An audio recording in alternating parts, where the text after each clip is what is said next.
पवन खेड़ा कांग्रेस के बड़े प्रवक्ता, बड़े नेता इस समय हमारे साथ मौजूद हैं और फिलहाल पंजाब की इस चुनावी नैया में पवन खेड़ा का मीडिया से जुड़े तमाम मुद्दों पर अहम रोल है। और उसके साथ ही ये देखिए, ये कांग्रेस का ऑफिस है, मैंने तस्वीरें आपको दिखा रहा हूं, और यहां से कहीं ना कहीं एक युद्ध की रणनीति जो होती है वो तैयार की जा रही है। वॉर रूम यहां पर बना हुआ है। पवन खेड़ा जी, सबसे पहले ये पूछना चाहेंगे कि एक फेज का चुनाव यूपी में हो चुका है, अब पंजाब में बड़े नेताओं के कार्यक्रम कब से आपके शुरू हो रहे हैं, क्या क्या कार्यक्रम रहेंगे और क्या स्ट्रेटेजी आपकी रहेगी चुनाव को लेकर? कार्यक्रम चल रहे हैं और बढ़ेंगे। अब हमारे राहुल जी, प्रियंका जी, सचिन पायलट जी, मिलिंद देवड़ा जी, एक लंबी लिस्ट है हमारे नेताओं की, बघेल साहब, जो अब पूरे पंजाब में चर्चा करेंगे, लोगों से मिलेंगे, संवाद करेंगे और कांग्रेस का संदेश पहुंचाएंगे।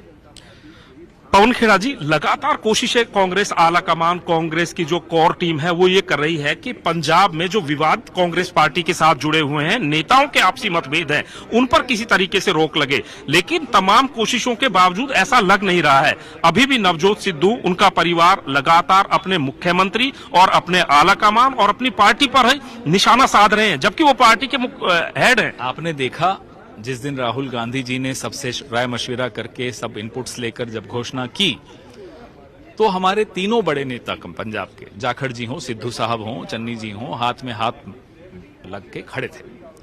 जो सिद्धू जी ने खुद कहा कि ये सर आंखों पर फैसला, जाखड़ जी ने कहा ये फैसला सर आंखों पर। अब किसका परिवार क्या बोलता है उसका मैं राजनीतिकरण नहीं करूंगा, परिवार वालों पर मैं टिप्पणी नहीं करना चाहता, ये मेरी और हमारी किसी की भी संस्कृति में नहीं है। लेकिन पवन जी, लग ऐसा रहा है कि सिर्फ हाथ मिले दिल नहीं मिले, क्योंकि अगर दिल मिल जाते तो ये सब ना हमें सवाल पूछने की जरूरत पड़ती और ना आपको ये जवाब देने की जरूरत पड़ती। ये कोई विवाद नहीं है।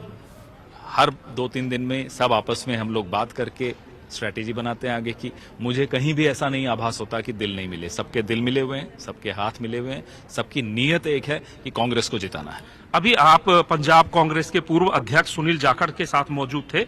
उन्होंने कहा है कि कर्नाटका में जो हिजाब का विवाद है वो दरअसल मुद्दों को साइड लाइन करने की एक कोशिश है। लेकिन उन्होंने एक अहम बात कही कि प्रधानमंत्री 14 तारीख को आ रहे हैं पंजाब में और वो क्लियर करें क्या आने वाले समय में हिजाब जैसी कंट्रोवर्सी पंजाब के सिखों के साथ तो नहीं होगी।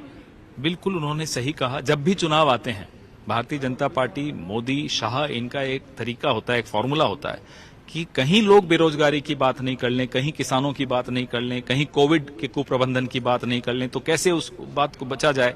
इन तमाम मुद्दों से बचने का एक ही रास्ता उनको मिलता है कि भटका दो, बांटने की राजनीति करो, हिंदू मुसलमान करो, सिख वर्सेस हिंदू, जो भी इनके मन में आता है वो जरूर करते हैं। तो हिजाब भी एक ऐसा ही विवाद है और जानबूझकर चुनाव से पहले किया जा रहा है। इसके गूंज जो है वो सब जगह जा रही है। पूरा विश्व देख रहा है कि हम किस तरह से पेश आते हैं अपने ही नागरिकों से। और पंजाब में आज जैसे कि जाखिर साहब ने कहा, लोगों के मन में ये खतरे की घंटी है, ये वेकअप कॉल जो उन्होंने कहा बिल्कुल सही बोली। और लोगों को एकजुट होकर अभी से इस तरह की ताकतों को जवाब देना होगा और बड़ी बुलंद आवाज में जवाब देना होगा। उसकी गूंज 10 मार्च को सुनाई देनी चाहिए। कांग्रेस के किन किन नेताओं के क्या कार्यक्रम अब आपने बनाए हैं पंजाब के लिए? जैसा मैंने आपको कहा, कार्यक्रम बन रहे हैं, आपसे साझा भी करेंगे। प्रियंका जी हों, राहुल जी हों, सचिन पायलट साहब हों, मिलिंद देवड़ा जी हों, गहलोत साहब हों, बघेल साहब हों, तमाम लोग हमारे स्टार कैंपेनर्स सब आ ही रहे हैं लगातार। उन सब लोगों का कार्यक्रम बनाकर आपसे साझा किया जाएगा। आखिरी सवाल आपसे, ऐसा लग रहा है कि नवजोत सिंह सिद्धू कांग्रेस पार्टी के एक स्टार कैंपेनर हैं, लेकिन जिस तरीके से अकाली दल ने उनको अमृतसर ईस्ट विधानसभा में घेरा है, लग ऐसा रहा है कि वो अपनी कॉन्स्टिट्यूएंसी में कहीं ना कहीं फंस कर रह गए हैं। या आने वाले समय में नवजोत सिंह सिद्धू पूरे पंजाब में पार्टी के लिए प्रचार कर पाएंगे? ऐसा संभव है? बिल्कुल करेंगे। हर व्यक्ति को जब वो उम्मीदवार होता है, वो किसी भी पद पर बैठा हो, प्रधानमंत्री खुद भी क्यों न हो, अपनी कॉन्स्टिट्यूएंसी में भी जाकर प्रबंधन करना पड़ता है और करना चाहिए।